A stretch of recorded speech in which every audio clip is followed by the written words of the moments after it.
भगवान श्री कृष्णचंद्र जी से उद्धव जी प्रश्न करते हैं। उद्धव जी ने पूछा, त्वाम अरविंदाक्ष, हे कमल नयन श्याम सुंदर, आप कृपा करके बताइए कि जो संसार से मुक्त होना चाहता है मुमुक्ष पुरुष, वो आपका किस रूप से, किस प्रकार से ध्यान करे। भगवान श्री कृष्ण ने कहा, प्रिय उद्धव,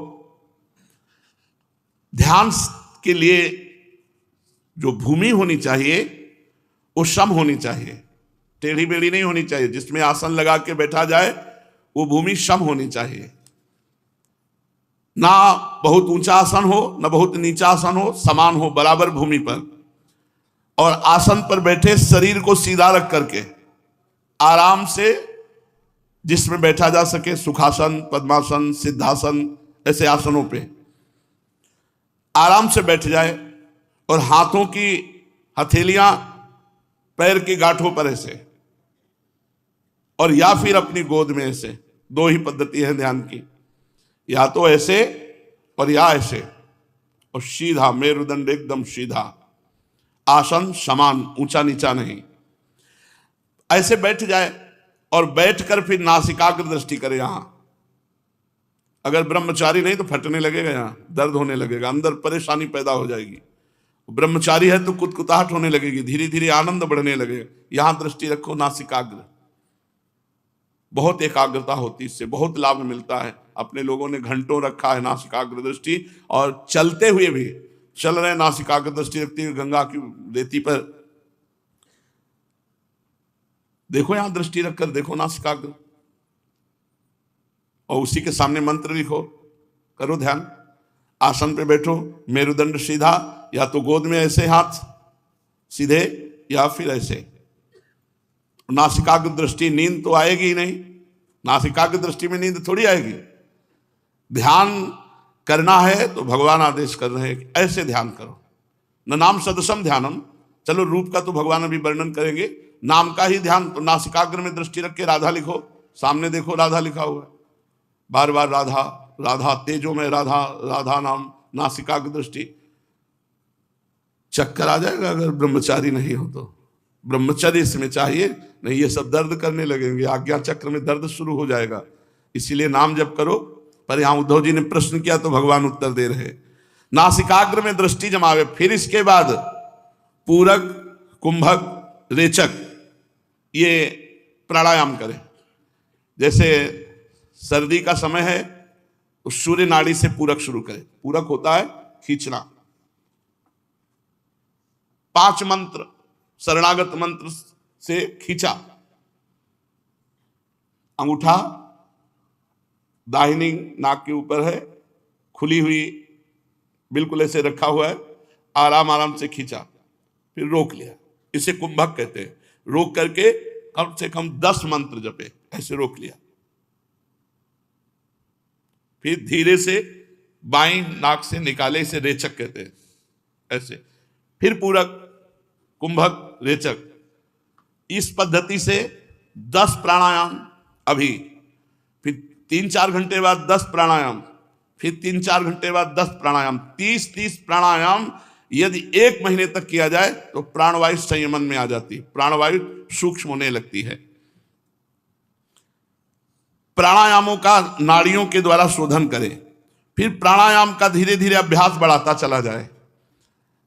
90 प्राणायाम किए, कई वर्ष अन्न नहीं पाया। आलू, गुड़, दूध, गांव में यही फलाहार में मिलता था।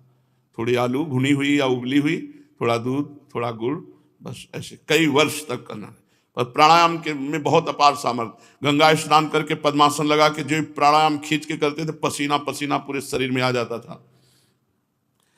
फिर शांत होकर बैठ जाए, वो अपने आप शांत, एकदम एकाग्र हो जाता, शांत, एक अद्भुत आनंद। फिर हृदय में ध्यान करे, कमल नालगत पतले सूत के समान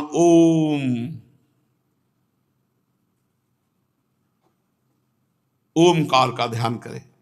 फिर प्राणों को धीरे धीरे ऊपर खींचे, यौगिक क्रिया।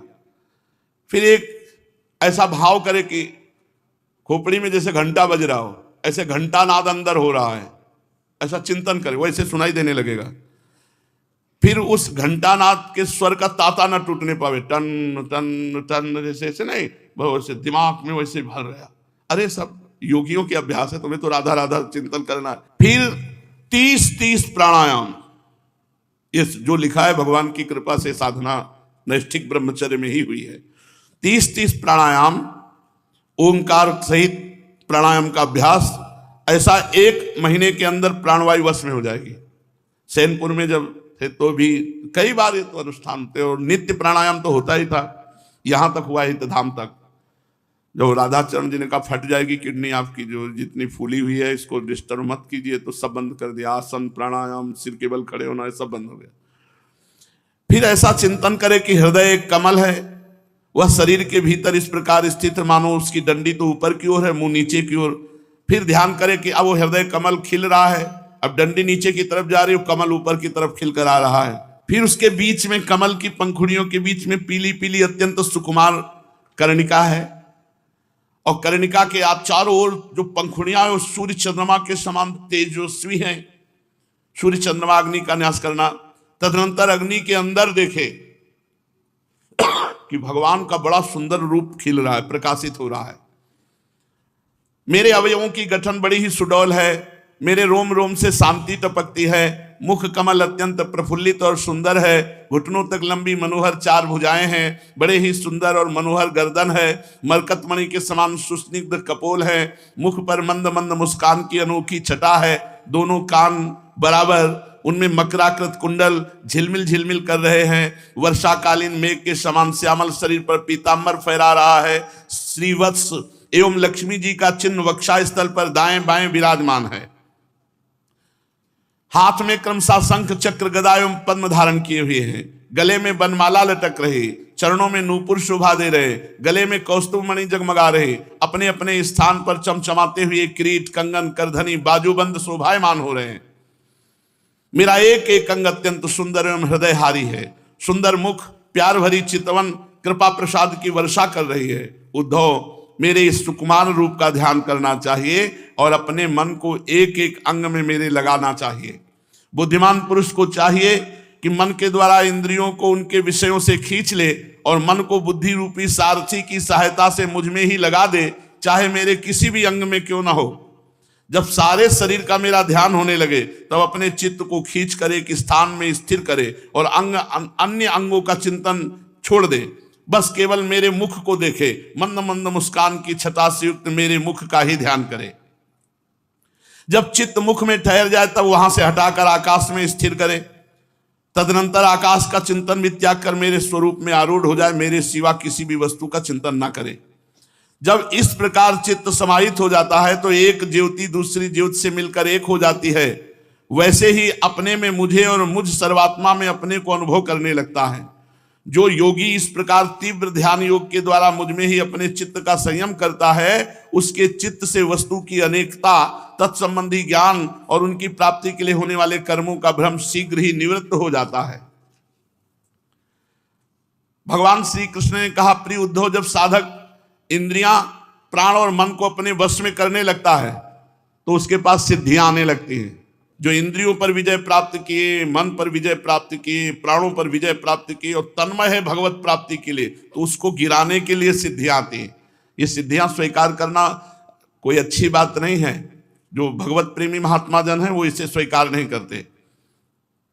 उद्धव जी ने कहा, कौन सी धारणा करने से किस प्रकार कौन सी सिद्धि प्राप्त होती है, सिद्धियों की संख्या कितनी है, योगियों को आप ही तो सिद्धियां देते हैं, इसलिए आप कृपा करके वर्णन करें।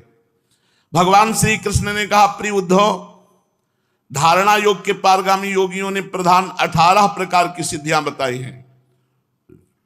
उनमें 8 सिद्धियां तो प्रधान रूप से मुझ में ही रहती हैं और दूसरे योगियों में सतोगुण का जब विकास होता है तो 10 सिद्धियां प्रकाशित होती हैं। 3 सिद्धियां शरीर की हैं, अणिमा, महिमा, लघिमा। इंद्रियों की एक सिद्धि है प्राप्ति, लौकिक और पारलौकिक पदार्थों के इच्छानुसार अनुभव कराने वाली सिद्धि का नाम प्राकाम्य। माया और उसके कार्यों के इच्छानुसार संचालित करना ईशिता नाम की सिद्धि। विषयों में रहकर भी उनमें आसक्त न होना वसिता नाम की सिद्धि। जिस जिस सुख की कामना करे उसकी सीमा तक पहुंच जाना कामावसायिता नाम की 8वीं सिद्धि है। अणिमा, महिमा, लघिमा, प्राप्ति, प्राकाम्य, ईशिता और वशिता और कामावसायिता, ये 8 सिद्धियां भगवान में रहती हैं। ये 8 सिद्धियां मुझ में स्वभाव से ही रहती हैं और जिन्हें मैं देता हूं उनको अंश में प्राप्त होती हैं।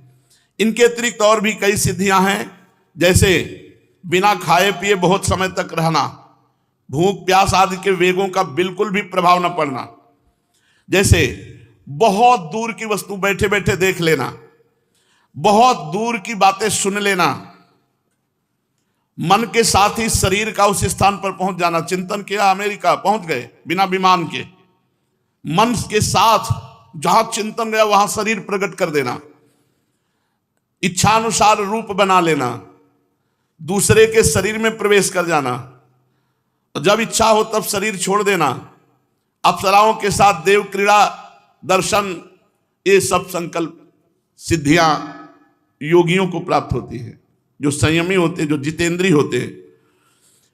सबसे बिना नन नच के आज्ञा पालन करा लेना, ये सिद्धि। कई रूप एक साथ प्रकट कर लेना, कई जगह एक ही रूप प्रकट कर लेना, यहां थे वहां थे वहां थे वहां थे, 10 जगह एक ही जगह मिलना। भूत भविष्य वर्तमान की बात जान लेना, पीछे क्या हुआ था, आगे क्या होगा, वर्तमान में तुम क्या सोच रहे हो, ये सब बातें सिद्धियों से। शीत उष्ण, सुख दुख, राग द्वेष, इन द्वंद्वों के वश में ना होना, दूसरे की मन की बात जान लेना, अग्नि सूर्य जल विष आदि की शक्तियों को स्तंभित कर देना, जल को स्तंभित करके पादुका पहन करके बिल्कुल सूखे की तरह जा रहा है, सूर्य के तेज को रोक देना, और अग्नि को स्तंभित कर देना, ज्वाला में ऐसे जा रहा है कहीं रुआ नहीं झुलसेगा उसका, और विष को पी लेना लेकिन कोई प्रभाव विष का नहीं पड़ेगा, उसकी शक्तियों को स्तंभित कर देना, किसी से कभी पराजित न होना, ये योगियों को सिद्धियां प्राप्त होती हैं। योग धारणा से जो सिद्धियां प्राप्त होती हैं उनका मैंने नाम निर्देशक के साथ वर्णन किया। अब किस धारणा से कौन सी सिद्धि प्राप्त होती है ये बतलाता हूं, सुनो। पंचभूतों की सूक्ष्मतम मात्राएं मेरा ही शरीर है। जो साधक केवल मेरे उसी पंचभूतात्मक शरीर की उपासना करता है और अपने मन को तदाकार बनाकर उसी में लगा देता है, मेरे तन्मात्रात्मक शरीर के अतिरिक्त और किसी भी वस्तु का चिंतन नहीं करता, उसे अणिमा नाम की सिद्धि प्राप्त होती है। अणिमा, पत्थर में भी प्रवेश कर जाना, पहाड़ में भी प्रवेश कर जाना, इधर से उधर निकल जाना, जहां बिल्कुल छेद नहीं है वहां भी प्रवेश कर जाना, अणुता प्राप्त हो जाती है। अणिमा नाम की सिद्धि में वो घोर कठोर पत्थर में भी प्रवेश कर जाएगा और महातत्व के रूप में भी मैं ही प्रकाशित हो रहा हूं। उस रूप में समस्त व्यवहारिक ज्ञानों का केंद्र हूं। जो मेरे उस रूप में अपने मन को महत्वाकार करके तन्मय कर देता है, उसे महिमा नाम की सिद्धि प्राप्त होती है। महिमा नाम की सिद्धि वो कहीं कहीं भी जा सकता है। ब्रह्मलोक अभी पहुंच गया, सोचते ही पहुंच गया। आकाशचारी जहां भी जाना चाहे, जहां भी जिस लोक में बेरोक टोक, जिसको महिमा नाम की सिद्धि प्राप्त है, जहां मन लगा देगा वहीं पहुंच गया, वहीं शरीर उपस्थित हो जाएगा। कि रेल में बैठने की जरूरत क्या है, संकल्प किया पहुंच गए जहां जाना है। तो अब इसके लिए योग सिद्धि चाहिए, जितेंद्रियता चाहिए। जो योगी वायु आदि 4 भूतों के परमाणुओं में मेरा ही रूप समझ करके चित्त को तदाकार कर देता, उसे लघिमा नाम की सिद्धि प्राप्त होती है। परमाणु रूप काल के समान सूक्ष्म वस्तु बनने की सामर्थ्य होती है। जैसे हनुमान जी महाराज अति लघु रूप धर्यो, परमाणु सबसे छोटी वस्तु है, मतलब आंखों से दिखाई नहीं देगा, इतना छोटा रूप धर करके जा, अति लघु रूप धर्यो हनुमाना, बैठा नगर सुमेरी भगवाना। ये लघिमा नाम की सिद्धि की मतलब आंखों से दिखाई ही नहीं देगा, इतना सूक्ष्म रूप धारण करके जाया जा सकता है। जो सात्विक अहंकार को मेरा स्वरूप समझकर मेरे उसी रूप में चित्त की धारणा करता है, वह समस्त इंद्रियों का अधिष्ठाता हो जाता है। मेरा चिंतन करने वाला भक्त इस प्रकार प्राप्ति नाम की सिद्धि प्राप्त करता है। प्राप्ति, जो सोचे वो प्राप्त हो जाए, जो सोचे वो तत्काल प्राप्त हो जाए। प्राप्ति नाम की, उसे कोई अप्राप्त नहीं, जो सोचे वो प्राप्त हो जाए। जो पुरुष मुझ महत्वाभिमानी सूत्रात्मा में अपना चित्त स्थिर करता है, उसे अव्यक्त जन्मात्मा सूत्रात्मा की प्राकाम्य नाम की सिद्धि प्राप्त होती है। इच्छा अनुसार जो भोगना चाहे वो तत्काल भोग उपस्थित है और भोगे, जितने काल तक भोगना चाहे भोगे।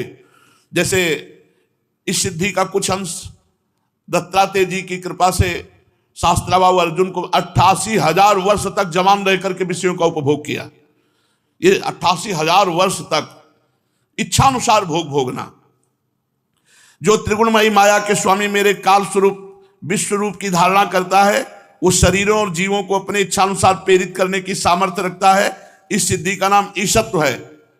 जैसा चाहा वो सामने वाला वैसा ही बोलेगा, जैसा चला वैसे ही चलेगा, कोई भी त्रिभुवन में उसकी आज्ञा का उल्लंघन नहीं कर सकता। इसे ईशत्व नाम की सिद्धि कहते हैं। ये पूर्णता भगवान में रहती है और अंश मात्र में योगियों में प्रकाशित होती है।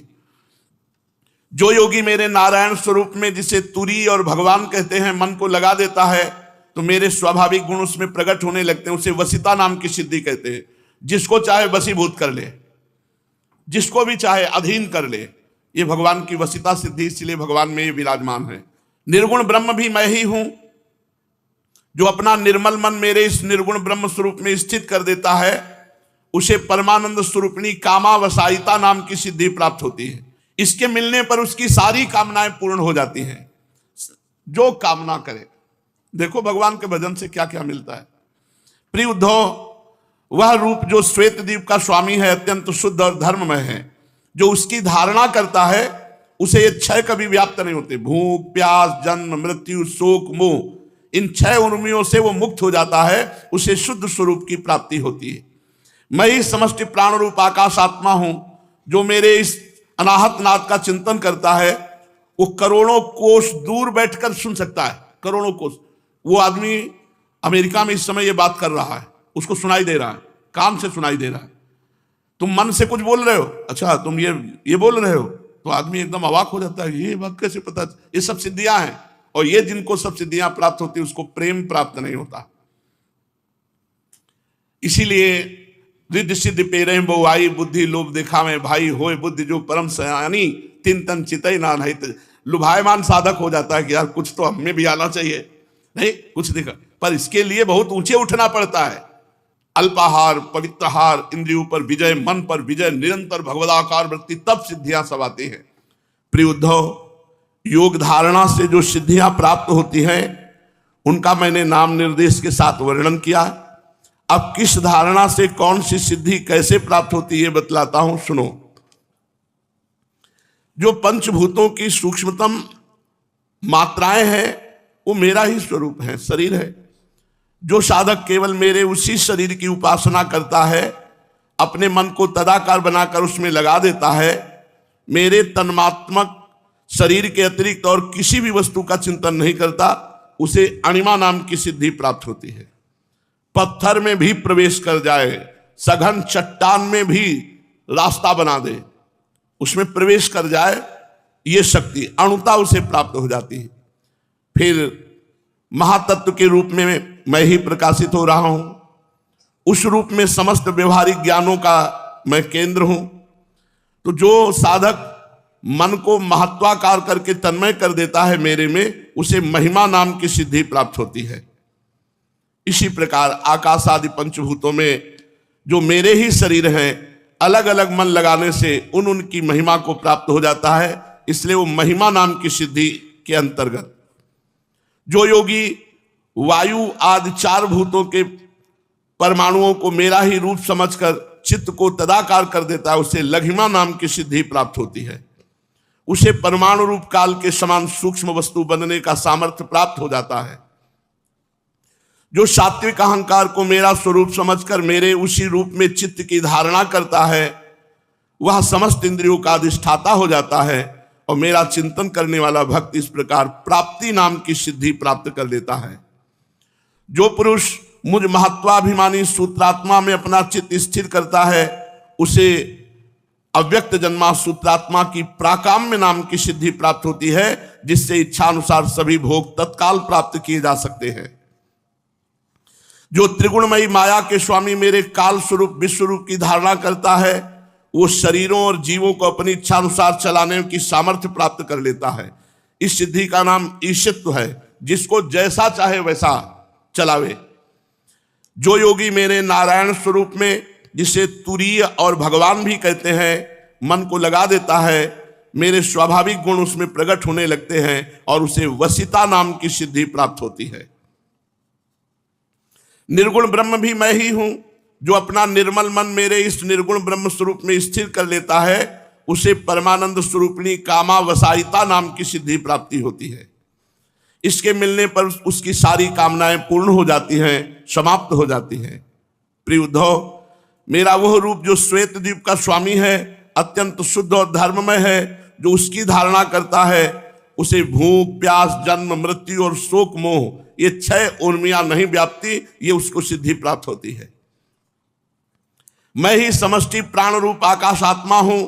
जो मेरे इस स्वरूप में मन के द्वारा अनाहत नाद का चिंतन करता है वह दूर श्रवण नाम की सिद्धि से संपन्न हो जाता है। बहुत दूर की बात सुन लेना, आकाश में उपलब्ध होने वाली विविध प्राणियों की बोली सुन करके वो क्या कह रहे हैं ये समझ जाना। जो योगी नेत्रों को सूर्य में और सूर्य को नेत्रों में संयुक्त कर देता है और दोनों के संयोग में मन ही मन मेरा चिंतन ध्यान करता है, उसकी दृष्टि सूक्ष्म हो जाती है और उसे दूरदर्शन नाम की सिद्धि प्राप्त होती है। वो बैठे बैठे सारे संसार को देख सकता है। मन और शरीर को प्राणवायु के सहित मेरे साथ संयुक्त कर दे, मेरी धारणा करे, तो इससे मनोजो नाम की सिद्धि प्राप्त होती है। इसके प्रभाव से वह योगी जहां भी जाने का संकल्प करेगा, संकल्प करते ही वो उसका शरीर वहीं उसी क्षण पहुंच जाएगा। ये मनोजो नाम की सिद्धि होती है। जिस समय योगी मन को उपादान कारण बनाकर किसी देवता आदि का रूप धारण करना चाहता है तो अपने मन के अनुकूल वैसा ही रूप धारण कर लेता है। इसका कारण यह है कि उसने अपने चित्त को मेरे साथ जोड़ दिया है। जो योगी दूसरे शरीर में प्रवेश करना चाहे वो ऐसी भावना करे कि मैं उसी शरीर में हूं। ऐसा करने से उसका प्राण वायु रूप धारण कर लेता है और वो एक फूल से दूसरे फूल पर जाने वाले भौरे के समान अपना शरीर छोड़कर दूसरे शरीर में प्रवेश कर जाता है। योगी को यदि शरीर का परित्याग करना हो तो एड़ी से गुदा द्वार को दबाकर प्राणवायु को हृदय वक्षास्थल कंठ और मस्तक में ले जाए, फिर ब्रह्मरंध्र के द्वारा उसे ब्रह्म में लीन करके शरीर का परित्याग कर दे। जिसके प्राण नीचे के द्वारों से निकलते उसे नरक की प्राप्ति होती है। इसलिए योगी को चाहिए कि गुदा द्वार को एड़ी से बंद करके और भगवान का चिंतन करते हुए नाभि हृदय कंठ और फिर मस्तक में ब्रह्मरंध्र में ले जाकर प्राण छोड़े, वो मोक्ष को प्राप्त होता है। यदि उसे देवताओं के विहार स्थलों में क्रीड़ा करने की इच्छा हो तो मेरे शुद्ध सत्वमय स्वरूप की भावना करे। ऐसा करने से सत्वगुण की अंश स्वरूपा अप्सराएं विमान में चढ़ाकर उसके नाना प्रकार की कामनाओं की पूर्ति करती है, लेकिन ये सब मायामय है।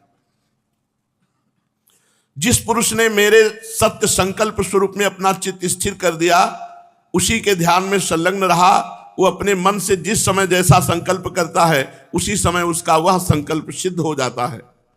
मैं ईशत्व और वशित्व इन दोनों सिद्धियों का स्वामी हूं, इसलिए कभी कोई मेरी आज्ञा टाल नहीं सकता। जो मेरे उस स्वरूप का चिंतन करके उसी भाव से युक्त हो जाता है, मेरे समान उसकी आज्ञा को भी कोई टाल नहीं सकता। जिस योगी का चित्त मेरी धारणा करते करते मेरी भक्ति के प्रभाव से शुद्ध हो गया है, उसकी बुद्धि जन्म मृत्यु आदि अदृष्ट विषयों को भी जान लेती है। कब किसकी मृत्यु होगी, कब कहां जन्म होगा,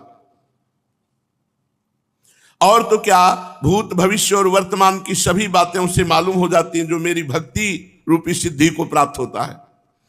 जैसे जल के द्वारा जल में रहने वाले प्राणियों का नाश नहीं होता, वैसे जिस योगी ने अपना चित्त मुझ में लगाकर शिथिल कर दिया है, उसके योग में शरीर को अग्नि जल आदि कोई भी पदार्थ नष्ट नहीं कर सकते।